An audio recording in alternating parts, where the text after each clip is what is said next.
Welcome to another episode of the Most Serious Podcast. And today I have Mr. Kush Desai with me. He, by the looks of it, looks like a person who, is very calm and who is very collected in his ways, and who applies everything in a similar manner to his ventures. I think, is that the case, Kush? Is it always that easy, or is it always that calm and collected with you? I can't say I'm always very calm and collected. Uh, I have, of course, mastered the art of the poker face, so I don't sort of give away any impulsive reactions. Hmm. And that has come after, 5 years of facing a lot of ups and downs in the sort of entrepreneurial journey that I've been on. Yeah.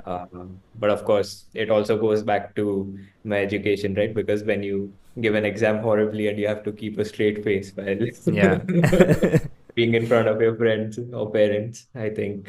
So yeah, it's been a constant thing I've practiced. But yeah, I think uh, being a first-time founder 5 years ago and launching my own business, Yeah.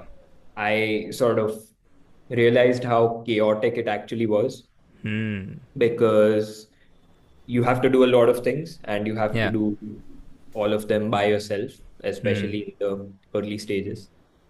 So there's not a single point when you're starting off for the first time that you can be calm or collected. I mean, you can be calm in the sense that you don't know what's coming. Hmm. So the initial stages are very easy. So it's like a video game, right? The initial stages are easy. So you're like, okay, whatever. This startup thing isn't that hard. People are probably, blowing it out Yeah. of proportion. But then as you level up, the problems also level up. So, and you get blindsided by that, and you're like, oh, I didn't expect this to happen. Yeah. So that's when it's important to remain calm, even though at those times it's difficult to remain calm because you have to take quick decisions, you have to, solve the problems quickly. So it's a balancing act. You have to manage yourself. And this makes me want to ask you this question, now more than ever, that do you identify as an entrepreneur first, or as a person who has that expertise in game development first, or who has that insight into psychology that goes behind creating what you did with your first business? So I definitely wouldn't sort of call myself an expert or whatever. Identify as a person who's very good at game development because I don't have the sort of technical skills to Yeah. design games myself. And of course, there are games that are continuously being churned out onto your mobile app stores or on your consoles, which are some really well imaginated pieces of Yeah. art and technology that people have spent a lot of money, time, and effort to sort of build. Uh, I would, however, I won't even call myself an entrepreneur because Hmm. uh, it's a very sort of it's like a art in itself. It's a process. Entrepreneurship is a process. You can never truly become a sort of entrepreneur Hmm. perfectly. Every business has its own challenges. You sort of learn things right from the first day to maybe the 10,000th day because every business, every stage of the business, you learn something new. So what I would sort of call myself is I'm someone who's very curious. Hmm. So I keep coming up with business ideas. I want to try new things. Uh, so yeah, I think that's how I would sort of identify myself. Kush, can I ask you a question which maybe is slightly, which explains your point of view on business and technology, because I think you are the correct person to ask this question to. And I've always wondered about this case study, and maybe you can take the example of Apple, let's say. Sure. Okay, so we all know about Steve Wozniak and we all know about Steve Jobs, right? Okay. There's a person who is, and I don't know complete narrative because I might have watched the movie, but not really sure exactly what happened. But let's Neither do say I. Yeah. so let's say in an example, and you certainly must come across a lot of these examples, that there's a tech side of things, Yeah. which gives you, which is kind of like the core, which sells, which really is the service. but that is very incomplete once there is no business inspiration to it. And when you answer that question of saying that I'm not an expert at game development, but maybe I'm an expert at churning out new business ideas or finding out new ways to make money from that product or service, how does that collaborate, integrate, and is there a clash of egos sometimes, like as a, because this is a very, I think, realistic question when it comes to understanding this whole mechanism of business and technology. So do you think it was a tricky road for you to navigate once you started out? So the way I look at it is product and basically tech, the entire product and marketing or sales. Those go hand in hand because one can't sort of exist without the other. The Yeah. salesman or the marketing department needs something that they can sort of promote or sell, and it needs to be state of the art, or at Yeah. least appear state of the art, and compete with what's out there or be marginally better. At the same time, you can create the best product, but if people don't know about it, then they won't be using it. Hmm. So I think that's how the entire Steve Wozniak and Steve Jobs narrative also ties in, right? Because Steve Jobs was an excellent marketer. Yeah. People know Apple because, rightfully so, because Steve Jobs sort of promoted it properly. So I think both are equally important because both need to sort of work together. The marketing side and the sales side will always give the tech side a feedback about the product, and the tech side also has to do a sort of balancing act when it comes to sort of managing expectations, that Hmm. you can't just go out there and promise and sell anything, because that might not be possible, probably because of the manpower, or probably because the expectations are not right, they're baseless. So Hmm. I think if I'm a game development company and someone comes to me and they want me to build a physical product, a physical game. Yeah. Now, I'm a game development company, but I can't build a physical game because that's not what those aren't the type of resources we have. Yeah. Yeah, I think that's how it works.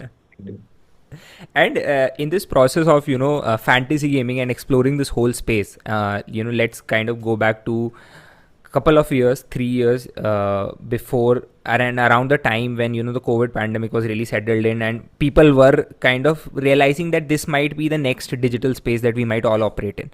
And everyone is shifting to work from home jobs, and there's metaverse coming up, and there's so much of NFTs and tokenization and all of that. Do you think, now looking back, did that phase as an entrepreneur teach you some highs and lows of maybe personal expectations, or maybe just challenges while navigating first hand business, which rode that wave, rode that curve of seeing a surge in spike and then maybe plateauing? So the COVID time was a very good time for the entire gaming, not just gaming, even the sort of entertainment space, because your OTT platforms were doing well. Yeah, everything All shot up. things Yeah. digital was, doing well. Content creators were doing well. Yeah. Everyone was churning out content. And so during COVID, everyone wanted to become a content creator. Uh, so I think everything definitely plateaued. Uh, Gaming as well. Hmm. And gaming plateaued. I mean, I wouldn't say gaming plateaued exactly, just the growth with which it was growing during the pandemic when people Hmm. were seeking entertainment, versus now when people also have a lot of options, and life has come back to the way it Yeah. used to be, and people are busy with their own lives, working, etc. uh, so the thing that happened during COVID, which worked for gaming companies, was the boredom factor, and Hmm. also because of the fact that it's easy to build games like fantasy, with games like opinion trading, your HTML5 games. These are very simple games to build. Yeah. So you suddenly saw a big surge in the number of platforms that were offering these real money games. We saw a lot of startups getting a lot of funding as well because of the amount of attention and the audience that they were grabbing. Yeah. Uh, all that also plateaued because eventually, when you have hundreds of companies doing the same thing, and then there are a set of regulations or a framework within within which all of them have to operate, then you can't really have that big a differentiator, that big a moat to sort of stand out from the crowd. So Okay. when you have let's say, I think I forgot the count, but I think there were 150 or 200 odd fantasy sport platforms Wow. in 2021, 2022. Yeah. Uh, I'll have to double check the number. But yeah, it was around that. And when you have these many platforms, of course, people would play on the main ones, which would be Dream 11, MPL, My 11 Circle, because at the end of the day, it's the prize pools that are very sort Yeah. of appealing. But people also have options to play on a bunch of platforms because people are smart, right? They'll play on the smaller platforms because they have a bigger chance of winning, even though Hmm. I think that one amount is the winning amount is small. Yeah. Then they take those winnings, withdraw those into their bank account, go to the bigger platform, and try and win the bigger prize pool. So the smaller platforms sort of fund their, engagement on the bigger platform in a way. The other thing that also contributed to the sort of plateauing of, and this I'm talking about real money games, was the fact that a lot of platforms couldn't sustain, being just, burning and growing to try to Hmm. get audience because burning means that you'll run out of capital at some point. Definitely. So either you have to be, good enough to keep raising funds so that you can continue to burn and scale, but again, then we're back to the first problem, which I mentioned, that there are so many platforms. What's so unique about you that could, make your audience or users stick with your platform? So that also dried up a lot of funding, which, basically sent a lot of platforms packing, and Yeah. that sort of drove down the entire wave. And now there are four or five big platforms which have established their dominance. They're there to stay. Market And presence. people, Yeah. yeah. So now people know that ultimately it's just these three, four platforms that they have to play on.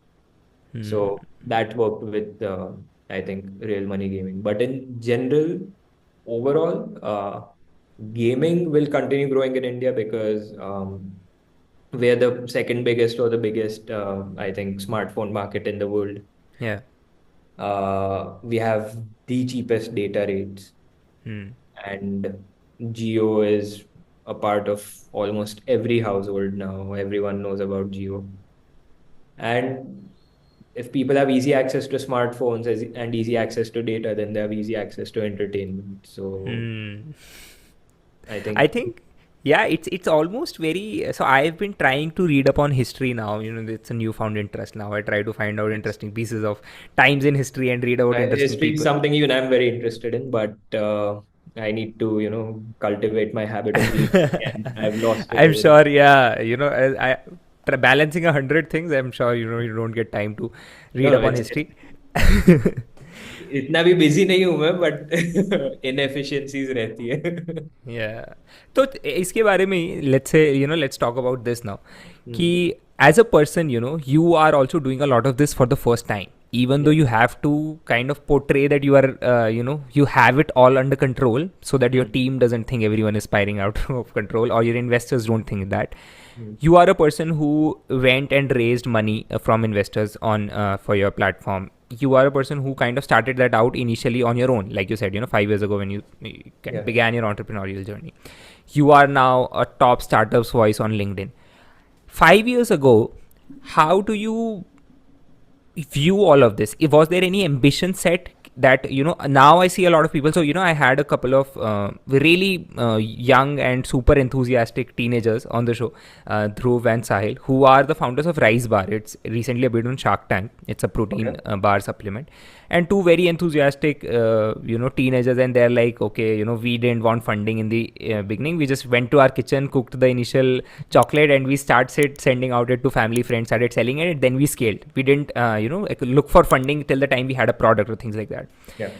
Now, I want to understand this from a lens of common people, us common people who have never, who've just heard that, okay, यार उसको उतने funds मिल गए, उसको 100 करोड़ की funding मिल गई. अब now 100 crore की funding का मतलब क्या है फॉर अ कॉमन पर्सन? क्या मेरे अकाउंट में 100 करोड़ रुपए आ गए आपको और फिर वो फाउंडर अपनी मर्जी से उनको खर्च कर सकता है, या फिर इज दैट कि वो स्पेसिफिक टाइम बाद you get access to that? Is it only limited to just business expenses? I want you to थोड़ा detail on that for the common folk.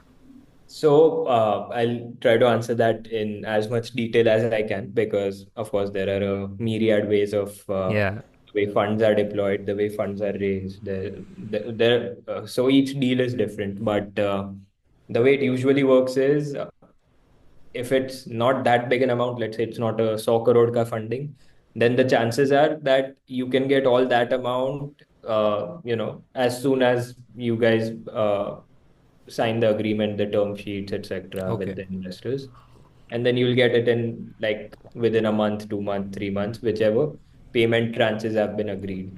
But if it's a very big funding amount, then most of the times the way it works is that they set out objectives and each sort of tranche dispersal is dependent on those objectives. Oh, okay. Let, let's say because it's a big risk for the investor as well, right? That they've committed that they'll give you the 100 crore that you came to ask for, but there's a big but over there where okay, your numbers look good, your performance looks solid. Now you want this money, we're willing to give it to you. Now these are the projections you've given us. Let's say you should meet X% of this milestone, X% of this milestone, Hmm. and then it's a common discussion. It's not something set in stone where the investor is like, okay, you need to achieve whatever you just showed me is possible as a projection. Then only we'll disperse the fund to you because projections ultimately are just numbers on the Excel Yeah. sheet, and real sort of scenarios always play out differently. So it, most of the times it's very objective and milestone driven. Uh, yeah. So let's say you promise that you'll double your revenue within the next quarter. Yeah. Let's say they're like do it in the next 2 quarters and you'll get the second tranche or whatever. So Hmm. it works that way.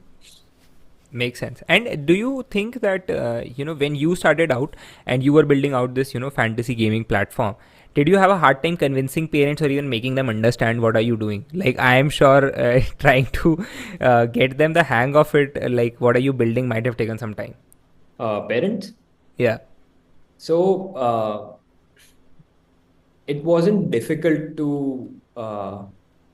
convince or explain to my parents. So because my sort of the first investment was of course through my father. He helped me boot Hmm. the company, and he's been a pillar of support ever since. So it wasn't difficult to convince him because he also wanted me to try out and pursue my passion. Yeah. Of course, for him to understand the technicalities of fantasy sport, that was something he wasn't interested in the sense that he didn't want to sort of not care about, but he didn't want to get into the product side or the way the platform works. Yeah. He just wanted to understand the financials, कि Hmm. पैसा कैसे flow होता है system, Yeah. because he's a numbers guy, he's a finance guy. So as long as Hmm. he understands that, that's all he cares about. But in general, the perspective, I won't say in my family, even if it was, I don't know. But the general perspective, whenever I talk to, friends or my Yeah. wife's friends, fiance that time, was that, Arey, fantasy, matlab, you're doing gambling. Oh, Satta. yeah, yeah, that's true. So that perspective was, I think that's very ingrained in some people because Very stereotypical also in regard. yeah, Yeah. because it's only the industry में जो रहते हैं those people who know कि नहीं यार, there's a difference between game of skill and game of chance, fantasy Yeah. between game of chance or a game of skill. And the thing is that after a while you're so tired of giving this explanation, you just go along. You're like, yeah, हाँ वही वही कर रहा हूँ. So I think, I mean, you try to sort of clarify this as much as you can, but then you're Yeah. like, okay, I'd rather spend my energy clarifying it to the people who matter rather than, just the general perspective. So, but the investors who I reached out to, or, sort of even pitched to, almost all of them understood fantasy because Hmm.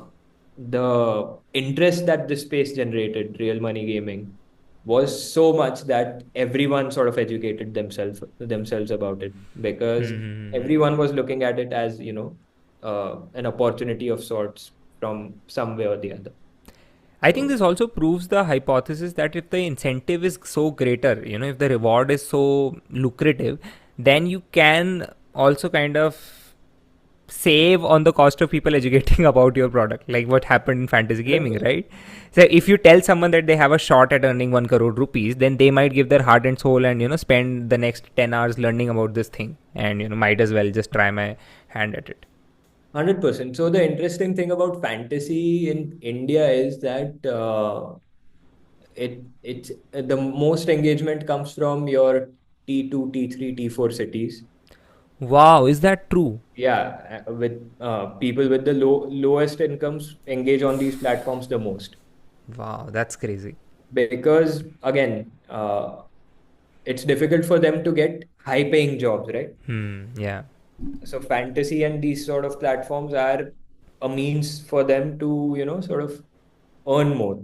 And get that entry segment into that upper Yeah, class. and Yeah. you build up their whatever wealth. Unfortunately, there is a way of playing fantasy. It just involves a lot of involvement and sort of being very nerdy about the numbers or the stats or the players. Of course, ultimately you can't predict anything with 100% accuracy, but then that's the case with your gold prices, your stock market, Yeah, that's almost with anything everything. and Yeah. everything. You can't, guarantee that this stock will rise tomorrow or this stock will fall tomorrow.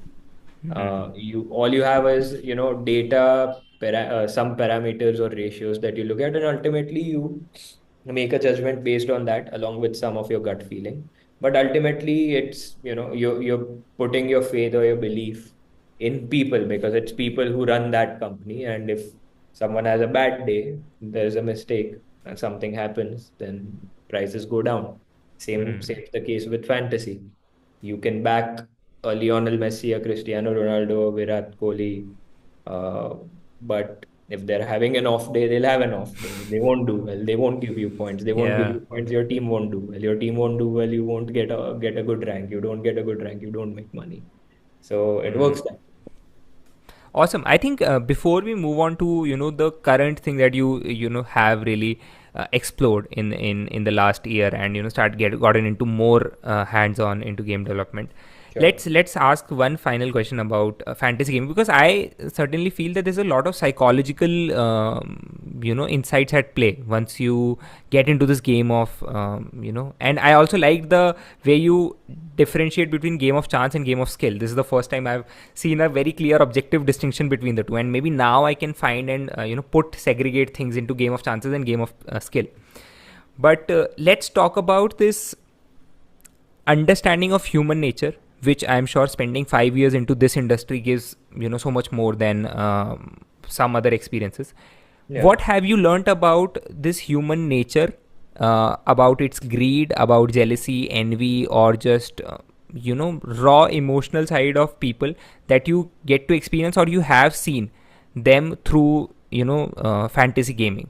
Because I remember this conversation which I was having, because we talked about stock market. So I was talking to Vineet Patauri, who's been on the show. He's the founder of Stock Edge and eLearn Markets, the stock trading platform, and he was talking about this fact that Ripu, there are a lot of people with so much money, but they just don't have discipline to stop at the right time, and they don't You have said the it. I'll stop you right there. Discipline to stop.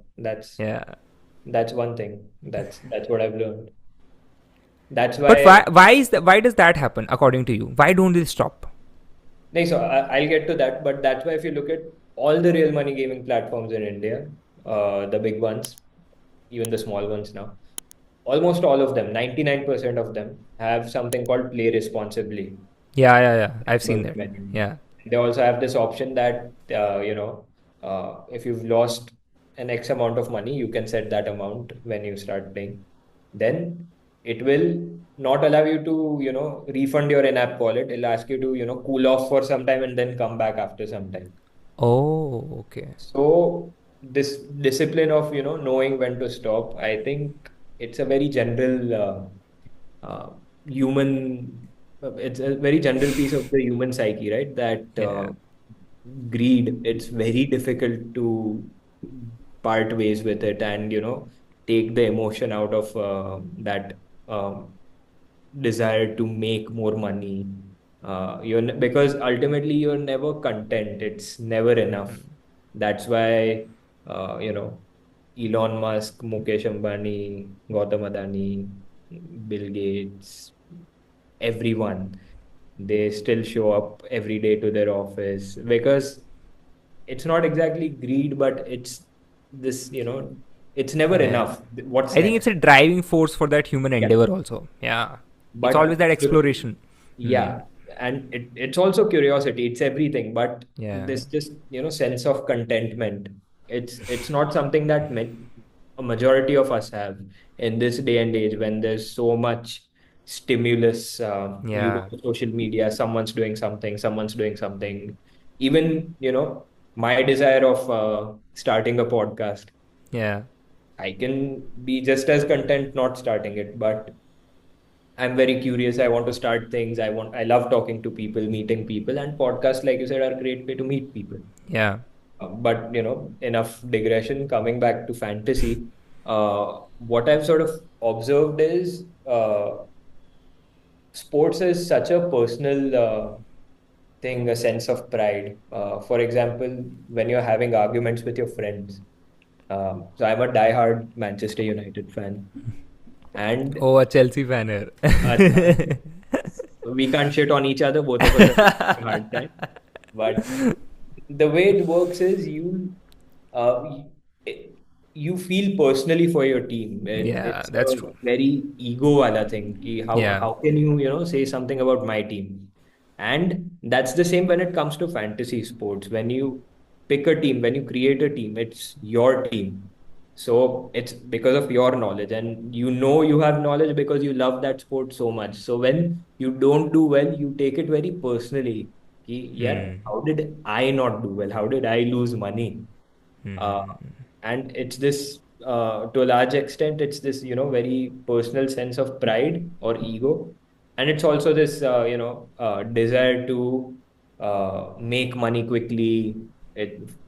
These games, you can make money quickly, but Yeah. again, you need to know how these things work.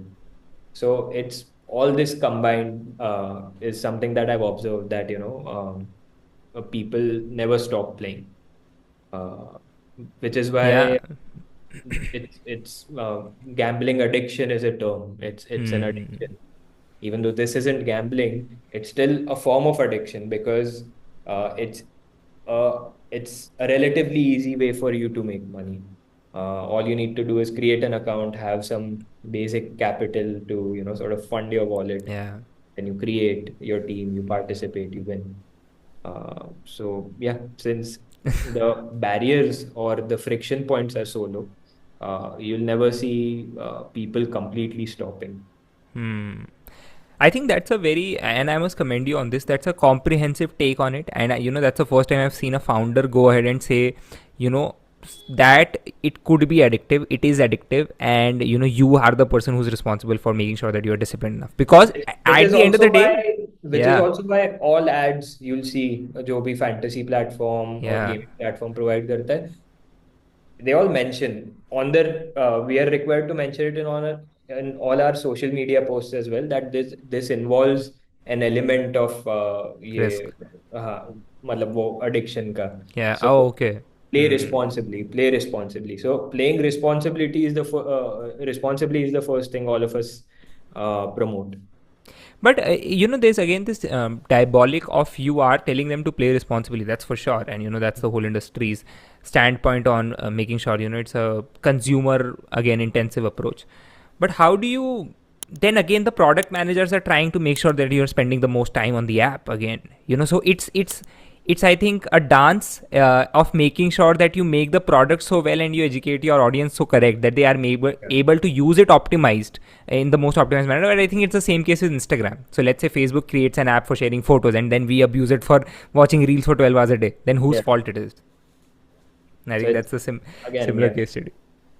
So Very let's Kush now dive into what you are doing currently, and I want to understand this first from a personal perspective as an entrepreneur, as a businessman, as a person who has now done kind of two startups of sorts.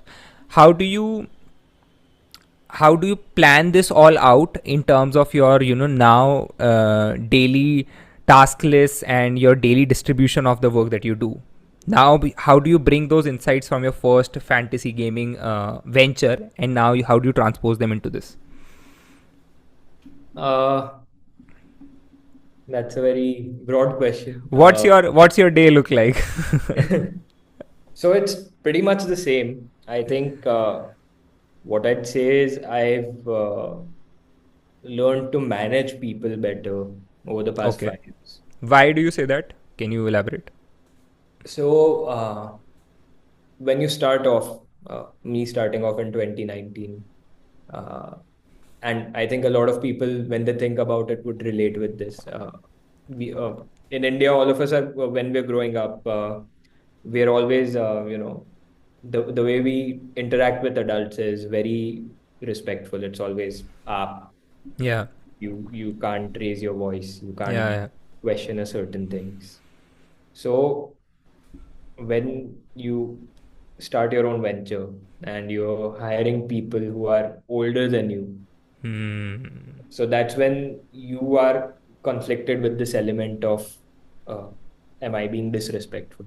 Because he's an adult and you don't think that actively, but you're tuning over 20, 25 years, sort of, just holds you back subconsciously.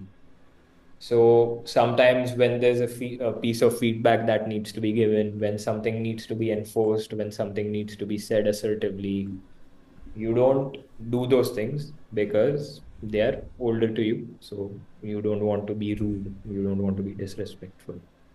So that's why what happens is you become inefficient as a company, as an organization, and you become ineffective as a leader because they don't look at you as one because Hmm. you are not being straightforward with them. And they'll never come to tell you, ki, be straightforward with me because Hmm. ultimately everyone wants relaxed, calm, Yeah. अरे इतना pressure नहीं है. Yeah. Everyone's for that. I'm looking for that. So I think that's what I've improved on in the past 5 years, where now I can, if I'm frustrated with something, I communicate that right there and then. Uh, there are, of course, things that initially I didn't know what actually delegation was. I knew what delegation was in the sense of the word, but delegating something doesn't mean कि अच्छा आपको ये काम करना है आप कर लो. Hmm. There's a way you have to define कि this work needs to be done this way. Hmm. You have to provide those instructions. You have to make sure that the person understood those tasks and instructions, and then you have to create a feedback loop where once the work's done or the draft's done, it's reviewed by you before you give your feedback or before you sort of give the go ahead. That is delegation. So initially it was just me handing out work without really caring about how it was being done, versus Hmm. now that I'm involved at the starting point and the sort of midpoint where I review something and the end point where I sort of approve something. Yeah. And I read this somewhere, and I sort of heard it somewhere as well. And my dad also told this to me a couple of years Okay. ago, that and all three of these were more or less the same words, but from very different Sources. Yeah. sources. That running a business, uh, 80% it's about managing people, 20% it's about everything else. Because as an entrepreneur, uh, your role is to get all the resources in one place Hmm.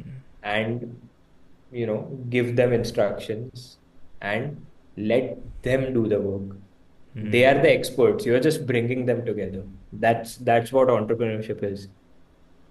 I You think, yeah, you're putting it so perfectly. It reminds me, I'm kind of and reminded of, yeah. I'm not sure if you studied economics in high I school. did in 11th and 12th. Yeah, I took it as an optional. Yeah. So usually economics, my first chapter is factors of production: Hmm. Yes. land, labor, capital, enterprise. Hmm. And fourth wala, which is entrepreneurship, it's literally written someone who brings the first three factors of production together.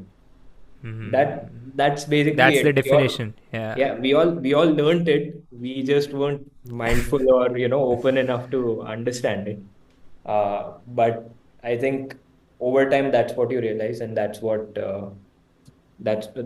I've learned and started working on over the past 5 years. So of course there are other things as well. Hmm. Things like not being mindful about the importance of budgets, the importance of you know reviewing your employee performance, Yeah. a lot of things. But most important is this: 80% it's about managing people, 20% it's about everything. I think this reminds me again, which I was saying was I don't know why I'm getting all of these Steve Jobs ideas with you through this conversation, but I remember this part from the movie in which actually Woz asks Steve that you don't write the code, you've not built the hardware, you've not written any design piece, you've not done this, you've not done that, and even after that I read 15 times a day that Steve Jobs is a genius. What do you do? So he responds that musicians play their instruments and I play the orchestra. Orchestra. I think that's what enterprise Yeah, is. it's that. It's putting all of those pieces together. It's making sure that everything is clicking, making sure those people working your job, working those jobs, I think essentially, those experts that you've Yeah, hired. because only you know what the final puzzle looks like. No one else does. That So, vision. Yeah. yeah. So you have to tell them where they are in the grander scheme of things. They don't know. They know how to fit in, but you have to fit them in. So that's how I think. Also, Kush, like, could you in whatever way that you would want to explain it, how do you introduce or how do you talk about this new venture that you're building, and what is it about and how do you plan on scaling it? So the second venture that my team and I are working on now, it's called Insomnia Game Solutions. Okay. The brand which we're operating under is called Source Code Lab. And basically, the venture is us, sitting on the other side of the table now. So instead of running a gaming product, we are shifting gears and turning into a game development company.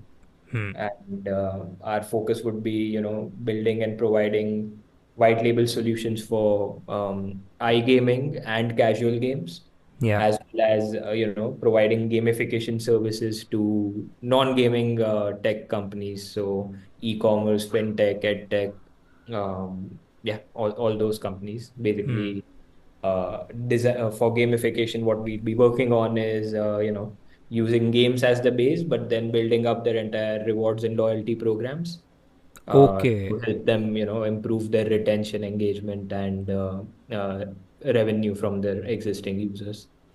So you're So expanding into that kind of like a bigger version of what you are currently doing, because now you are yes. helping brands like yours to scale up to the next level. So the idea is that we want to build a global sort of game development brand. Oh, I We, see. yeah, because Would I be wrong to call that something like Ubisoft? Uh, I mean, of course, not that big or well known, but Okay. But something is that around the those. right path to understand what you're saying? Yeah, more or less. Okay. But essentially, the idea is that we wanted to tap into the global gaming market. Hmm. And being a single product company based in India, that wasn't possible. So we started this new venture to, get access to the developing gaming markets like Africa, Middle East, Latin America as well, and to also, sort of get access to the mature and the strong gaming markets, which are Europe and North America. So yeah, that's what we want to sort of get into. So that's what we're building. And why the name Insomnia Gaming Solutions?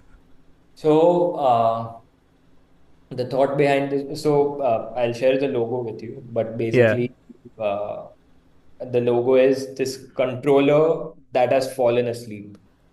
So insomnia is people's inability to sleep. Yeah. So we are building वैसे games जिसमें लोगों को नींद नहीं आएगी but controller थक के सो जाएगा कि Wow, that is what's up, man. I think this should definitely be in that promotional trailer whenever it comes out. I think it's a perfect way to put it. I for one will definitely try it out. Yeah, so thanks a lot. So we're starting with that, and eventually the roadmap should take us to, having our own in-house game studio where circling back to that initial discussion we had about, Yeah, people imagining games and then creating those single games. So yeah. I think that would be the end goal, having a proper game studio. And So you feel positive that this is a space wherein you are positive that this direction, and in India, like for young people, I am asking this question from a lens of people who are interested into this industry, people who want to become people like you or work for these companies. Do you think this is a positive space for them? It's a right direction for them to also start thinking about making careers in this space? 100%. So this is where that plateau element of our discussion comes in. That real money gaming is fairly saturated in India. Mm-hmm. But gaming in general, your casual games, they have been growing, they'll keep growing. Uh, and that won't be stopping. So people still have massive opportunities because fantasy games or all real money games are a small subset of gaming in general. Yeah, There are some really good game studios in India. There are a lot of there's a lot of investment in the general casual gaming space in India, and gaming in general is perceived very well in India. So just the opportunities, of starting your own venture or being an indie game developer, someone who builds their own games and then, sells them off to publishers. So even that has a lot of opportunities. So yeah, I think because gaming will always, I think it was a post by Mukesh Ambani or someone who hmm. sort of said that, gaming by itself is a bigger source of entertainment than music, OTT, etc. Yeah. together. So that just shows you the size and scope of gaming overall. And having a single product company running a fantasy sports platform, I couldn't, access that market, which is Yeah. why we built a separate business for this. Awesome, awesome. I think that's super cool, and I think that is something which I would really look forward to. And I also see this space progress on its own. Yeah. And where do we go from that gaming industry lens? Okay, two questions as we near the end of the episode. Uh, One is personal, and I love asking this question to ambitious people who come on the show and who have a lot to cover on their on their business ambition. That I ask them, okay, what is your 45-year-old version waiting to see happen? Like, what is that 45 that you're chasing? Is it a farmhouse somewhere on a Barbados beach and you chilling with a margarita, or is it just business expanding in India, making sure that you are the kind of pole bearer in this whole space? What does that personal ambition look like in terms of as you age? So I don't have a set age by which I want to do things Okay. because that's also, I mean, so the way I look at it is it's also, essentially setting yourself up for potential disappointment, and it's Yeah, also that's true. That's true. Definitely. keeping your focus on the end goal rather than focusing on the The process. process. Yeah. But over the course of, however many businesses, God willing, I'll be able to launch or, even build this one business Yeah. properly. One of my sort of longer term goals is to be able to acquire a football club in the UK. Wow, man, Not the that's so first crazy. division. I'm fine with the third or fourth division club, but that's something I want to do because I love the sport, and it would be a good sort of, I'd say, challenge to, build that club up, grow the club. So I think that's a dream. That's a dream scenario. That's something I'd chase. Apart from that, I don't really have any other, um, as a like you mentioned, beach house in Yeah, Barbados. personal That's ambition. that's Yeah. yeah, that's not Do something you, I've ha- thought about yet. have you seen the club that I forgot? Was that Ryan Gosling who purchased Wrexham AFC? Have That's you seen Ryan that? Reynolds and Rob McElhenney in the. Yeah, Ryan Reynolds and Rob. I think you can pull off something like this. And please do invite me whenever you purchase that club and invite me to the stands for that third division club. Even Uh, I have that ambition, and I feel it's so. It's the first time I've seen a person who said the same thing, because I just feel it to the core of my being, that how much would it fulfill me to run a football club, or just to make sure, or to own a football club and see the pride and the joy that the people have, and the 100%. cultural association, the management side of things. And I think 100%. all of this experience will also shape you up to be a better manager that day. Like, if you had the access, maybe you have the resources to buy a football, let's say a small team, even you might have those resources, let's say in a couple of years or even right now. But can you scale your skills and your man management to that level that you're able to efficiently run that course once you have those resources available? I think this journey will really shape you up for that Exactly. success. Exactly. That's the challenge. Kush, you are one man who is so full of surprises, because you, at the start of this conversation, I had no clue that we are going to possibly reach here as well. Because, this is so crazy, man. I mean, full kudos to you. And I honestly appreciate the candidness with which you shared. Thank you. I think sometimes what happens is, in personal and conversations through media as well, I've realized that there's a certain bias when it comes to talking from a standpoint of just product specificness. But Mhm. it's very refreshing to see a person who's talking about the industry in general and educating on those regards, because again, I understand that you get tired of making sure people understand online fantasy gaming is not gambling. But you making that effort and having this conversation through a medium like this now, whatever people do watch it, now they have an idea, now they have an insight into actually what the space is.